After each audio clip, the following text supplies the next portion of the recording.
Now we saw the latest, because the media stranglehold is destroyed, we saw the barbarism that Mehdi talked about over the 22-day aggression in bloody technicolor. There was no doubting it.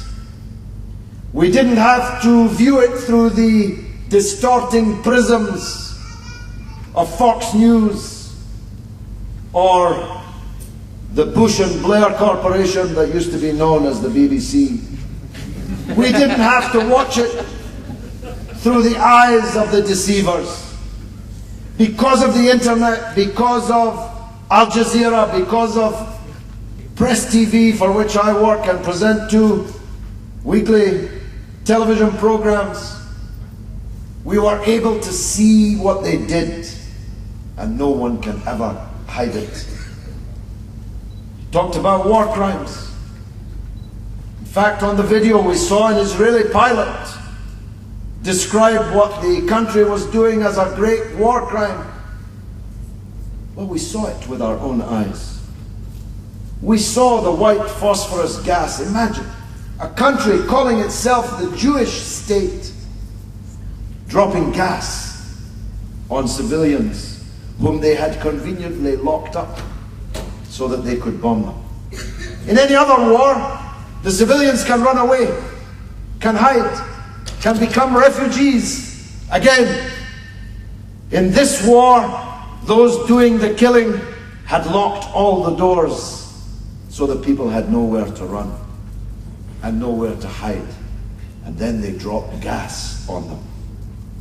I know about phosphorus gas a great deal as it happens. All my life, I was with the late President Arafat. I met him when I was 23.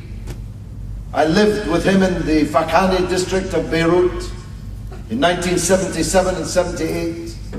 He fed me boiled eggs and bread and gave me tea from his hand. I was with him until his last day on the earth in the hospital in Paris.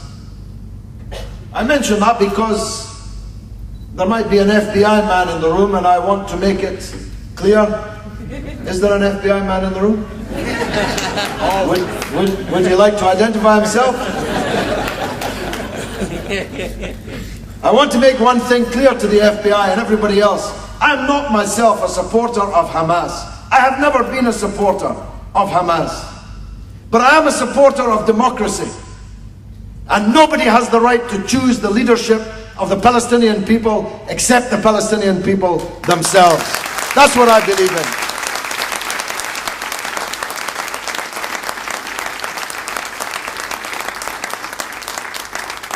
And I was with Arafat in 1982 when Israel invaded Beirut.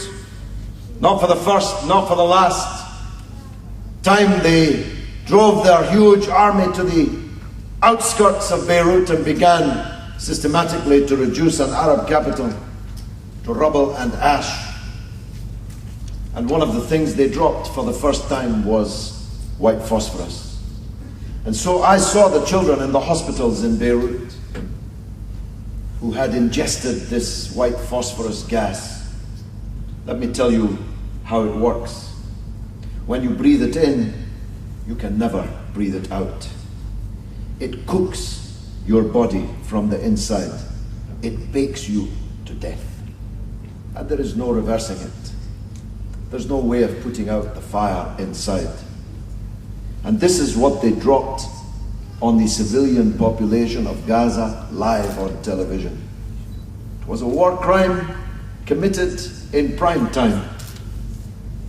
But they will never be punished for it, at least not in this life. The United Nations, on whose property, by the way, this white phosphorus was dropped, the United Nations held an inquiry and found Israel guilty of war crimes. And the president of Israel, Shimon Peres, said Israel does not accept one word of this verdict. I often ask myself, Why is Israel still allowed to be a member of the United Nations when it kills the United Nations, destroys their property, kills their personnel, and refuses to accept a word of anything that they decide? This double standard is part of what's driving people crazy out there in the world, and what we must reverse. We saw, because we had satellite TV, because we had the internet, some of the crimes that we saw on that video, and some not. The two which stick in my mind most are the little baby that was found dead, still suckling on the toe of her dead mother in Zaytuna. She had starved to death, sucking the toe of her dead mother. And both of them were left dead outside for 3 days and nights. The ambulance men told that they would be murdered if they entered Zaytuna to collect the dead or to try to rescue the dying. Or the little girl from Zaytuna who was brought to the hospital and held up by the ambulance man, her face blackened by the fire and by the sun, 3 years old, and minus her arm and her leg, which had been eaten by the dogs which were roaming in the rubble and the killing fields of Gaza.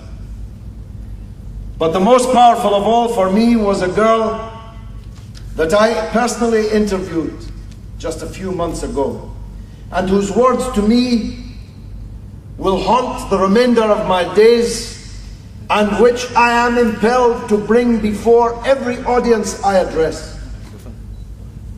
This little girl, 10 years old, standing in the rubble of her house, in which her mother and her father and all 5 of her brothers had been killed. She was left alone, an orphan, in this rubble. And she asked me, where is this Arab world that they teach us about in school? Where is this ummah that they teach us about in the mosque? Why did they leave us alone? What did we do to deserve to be left alone to face all of this? She repeated it twice, but the second time to the back of my head, because I could not face her question for a second time.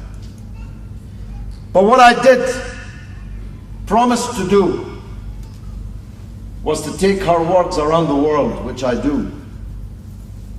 Let me tell you why I was there to interview her. Like the rest of you, I was watching all of this horror on television. I was marching and protesting like you. But I decided that action speaks louder than words. And I announced on the 10th of January that I would lead a convoy of British vehicles all the way from London to Gaza. We left on the 14th of February from Hyde Park in London with 110 British vehicles and 300 British citizens, flying the British flag and the Palestinian flag from our vehicles. We drove 8,000 kilometers across 8 borders,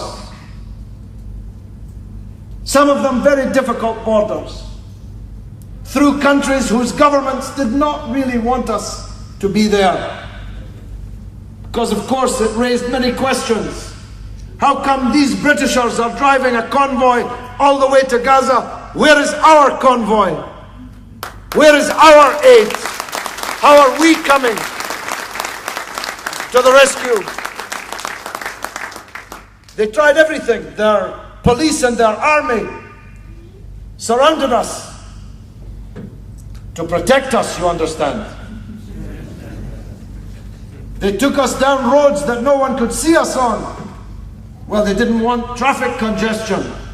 Our convoy was 1 mile long.